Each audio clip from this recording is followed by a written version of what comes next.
आज मैं daily lesson plan diary का फोर्थ टॉपिक वाणिज्य शिक्षण में कॉमर्स प्रैक्टिस में इंटरनल बिजनेस जिसे हम आंतरिक व्यापार कहते हैं उसके लिए बताने वाली हूँ।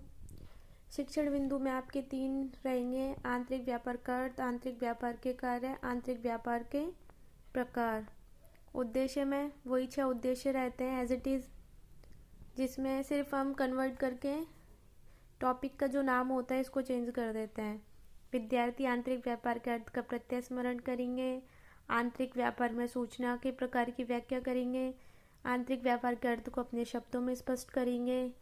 कौशलात्मक में चार्ट के माध्यम से व्यवहारों को समझ सकेंगे। अभिवृत्ति में व्यापार के लिए सकारात्मक दृष्टिकोण रखते हैं।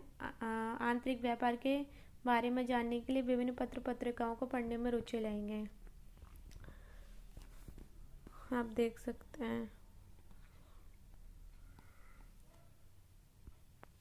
पूर्व ज्ञान में सेम एज इट इज रहता है। विद्यार्थी आंतरिक व्यापार के बारे में सामान्य जानकारी रखते हैं। इसका प्रस्तावना कौशल यही मेन होता है।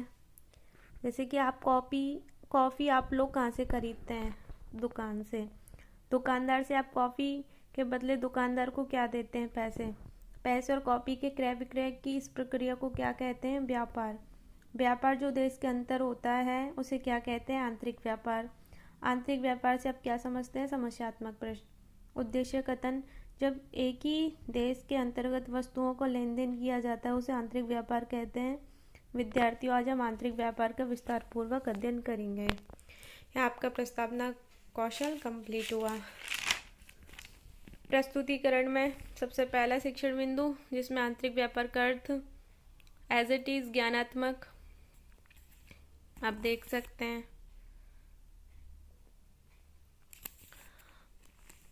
हम सामान को कहाँ से खरीदते हैं? बाजार से। व्यापार कितने प्रकार का होता है? 2। आंतरिक व्यापार से आप क्या समझते हैं? समस्यात्मक प्रश्न। तो इसको हम बताएंगे आंतरिक व्यापार क्या होता है, इंटरनल बिजनेस क्या होता है। आंतरिक व्यापार 2 शब्दों से मिलकर बना है। आंतरिक से तात्पर्य अंदर से है, अर्थात जो देश के आंतरिक सीमाओं में रखकर व्यापार किया जाता है। जब वस्तु और सेवाओं का क्रय विक्रय एक ही देश की सीमाओं के अंदर होता है तो उसे हम आंतरिक व्यापार कहते हैं। वस्तुओं का क्रय विक्रय व्यापारिक क्रियाओं का मुख्य अंग है। इस प्रकार व्यापार में कोई शुल्क व आयात कर नहीं लगाया जाता। ठीक है, विद्यार्थी कथन को ध्यानपूर्वक सुनेंगे। बोध प्रश्न, एक ही देश के अंदर वस्तुओं का क्रय विक्रय क्या कहलाता है? आंतरिक व्यापार। आंतरिक व्यापार में कौन सा कर लगाया जाता है? आयात कर। शिक्षण विधि सहायक सामग्री में प्रश्नोत्तर विधि, व्याख्यान विधि, प्रश्नोत्तर विधि, श्यामपट्ट सारे अंश में हम हाईलाइट कर देंगे।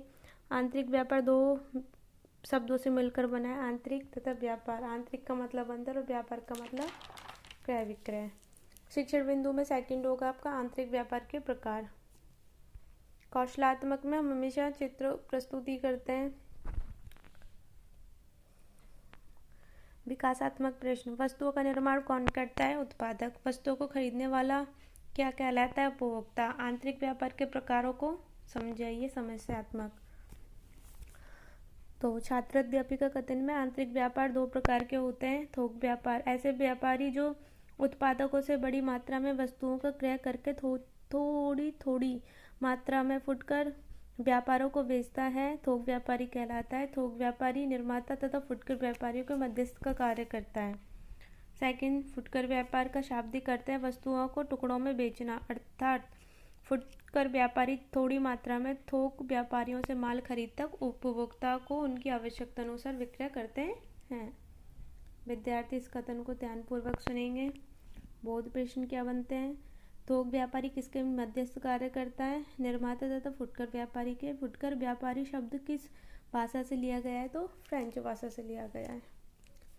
शिक्षण विधि प्रविधि सामग्री में प्रश्नोत्तर विधि का हुआ है उपयोग, व्याख्यान विधि का हुआ है, प्रश्नोत्तर विधि हाईलाइट कर दिया है। व्यापार 2 प्रकार का होता है। व्यापार के 2 प्रकार होते हैं, थोक व्यापार तथा फुटकर व्यापार। आपका जो थर्ड शिक्षण बिंदु है आंतरिक व्यापार के कार्य है, इसमें मैंने ज्ञानोपयोग लिखा है। विकासात्मक प्रश्न। हम व्यापार क्यों करते हैं? लाभ कमाने के लिए। आंतरिक व्यापार का दूसरा नाम क्या है? देसी व्यापार। आंतरिक व्यापार के क्या कार्य हैं? समस्यात्मक प्रश्न। छात्र अध्यापी का कथन। आंतरिक व्यापार के अनेक कार्य हैं, निम्नलिखित हैं। पूछताछ करना, माल के लिए आदेश करना देना, आदेश पत्र की प्राप्ति की सूचना, माल उधार देना, माल भेजना, माल का संग्रहण करना। विद्यार्थी छात्र अध्यापिका के कथन को ध्यानपूर्वक सुनेंगे। बहुत प्रश्न इससे बनते हैं। आंतरिक व्यापार के दो कार्य क्या हैं? पूछताछ करना और माल भेजना। आदेश पत्र प्राप्ति की सूचना, यह किस प्रकार व्यापार का कार्य है? तो आंतरिक व्यापार का। इसमें एज इट इज प्रश्नोत्तर विधि, इसमें मैंने मिनिएचर लगा के हाईलाइट कर दिया है कार्यों को, क्योंकि इसमें मैंने सैम्पल्ट नहीं लगाया है। जो लास्ट है आपका मूल्यांकन प्रश्न, मैंने लिखा है हम व्यापार क्यों करते हैं? लाभ कमाने के लिए, माल उधार देने के लिए। अति लघुरात्मक प्रश्न में जिसमें एक पंक्ति में उत्तर देना होता है। आंतरिक व्यापार का दूसरा नाम क्या है? ई बैंकिंग द्वारा दी जाने वाली सूचनाएं कैसी होती हैं? लघुरात्मक प्रश्न में आंतरिक व्यापार के अर्थ बताइए। आंतरिक व्यापार के दो कार्य बताइए। वस्तुओं को थोक व्यापार से आप क्या समझते हैं? और निबंधात्मक प्रश्न में आंतरिक व्यापार के प्रकारों व विशेषताओं को वर्णित करें। पर्यवेक्षक टिप्पणी एंड पर्यवेक्षक हस्ताक्षर। तो ये आपका जो है फोर्थ आंतरिक व्यापार, इंटरनल बिजनेस, आपका टॉपिक क्या होता है? खत्म होता है।